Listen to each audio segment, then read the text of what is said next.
बात अगर हम करें डेफिनेट इंटीग्रेशन के कुछ और क्वेश्चंस की, तो आज का जो हमारा पहला क्वेश्चन है वो है इंटीग्रेशन।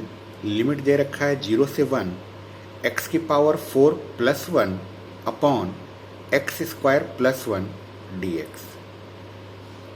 जनरली होता क्या है कि जब न्यूमरेटर में पावर ज़्यादा होती है और डिनोमिनेटर में पावर कम होता है तो हम उसे डिवाइड कर देते हैं। डिवाइड के अलावा कुछ मैनिपुलेशंस करके भी ऊपर और नीचे की पावर को एडजस्ट किया जा सकता है।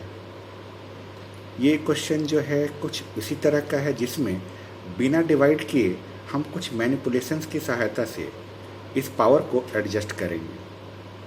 सबसे पहले जो हमारा क्वेश्चन था हमने उसको लिख लिया। अब नीचे ये जो ऊपर में x की पावर 4 है इसे हम एक्स स्क्वायर का होल स्क्वायर लिख सकते हैं।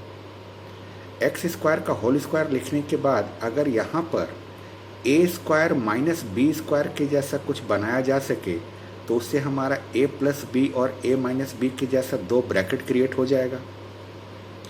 एक्स की पावर 4 को एक्स स्क्वायर का होल स्क्वायर लिखने पर एक्स स्क्वायर का एक टर्म आ रहा है, तो उसको एडजस्ट करने के लिए हमने क्या किया, -1 और +1 अलग से ले लिया।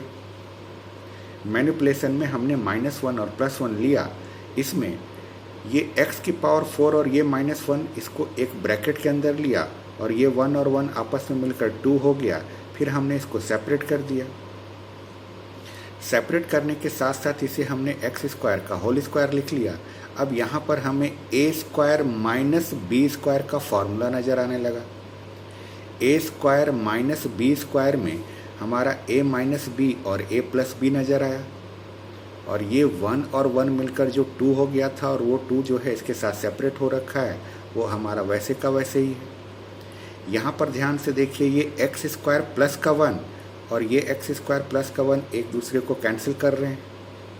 कैंसिल करने के बाद जो बच रहा है वो हमारे पास बच रहा है x square -1 plus 2 upon x square plus 1। अब ये इंटीग्रेशन जो है ये इन दोनों में डिस्ट्रीब्यूट हो जाएगा। इंटीग्रेशन को हमने इन दोनों में डिस्ट्रीब्यूट कर दिया। अब यहाँ पर ध्यान से सोचिए, एक्स स्क्वायर का इंटीग्रेशन कितना आसान है, -1 का भी इंटीग्रेशन आसान है।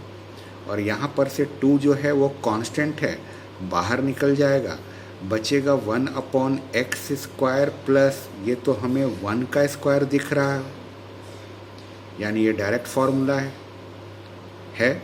तो इसके बाद हमने इसको इंटीग्रेट कर दिया। एक्स स्क्वायर का इंटीग्रेशन एक्स क्यूब अपॉन का 3, 1 का इंटीग्रेशन एक्स है क्योंकि ये एक्स के रिस्पेक्ट में इंटीग्रेट हो रहा है। 2 जो है यहाँ से बाहर निकला तो 1 अपॉन एक्स स्क्वायर प्लस ए स्क्वायर, और कुछ नहीं, tan इनवर्स एक्स का फॉर्मूला होता है, tan इनवर्स एक्स अपॉन ए होता है। अगर हम यहाँ ए स्क्वायर बोल रहे हैं तो ए की जगह 1 है तो एक्स के अपॉन में भी 1 ही आएगा। अब लिमिट के साथ इंटीग्रेट करने के बाद जो है बारी आती है लिमिट को पुट करने की। लिमिट को पुट कैसे किया जाता है, पहले upper limit minus lower limit, दोनों जगहों पर हमने लिमिट को पुट कर दिया। लिमिट को पुट करने के बाद इसे सॉल्व करने की बारी आती है। अब यहाँ पर विशेष तौर पे ध्यान रखिए कि ये हमारा tan इनवर्स 1 है। tan इनवर्स 1 की वैल्यू होती है π/4 और tan इनवर्स 0 ही होता है। इस पूरे को सॉल्व किया गया। बहुत सारे बच्चे जो है इस लिमिट को पुट करने में गड़बड़ कर जाते हैं।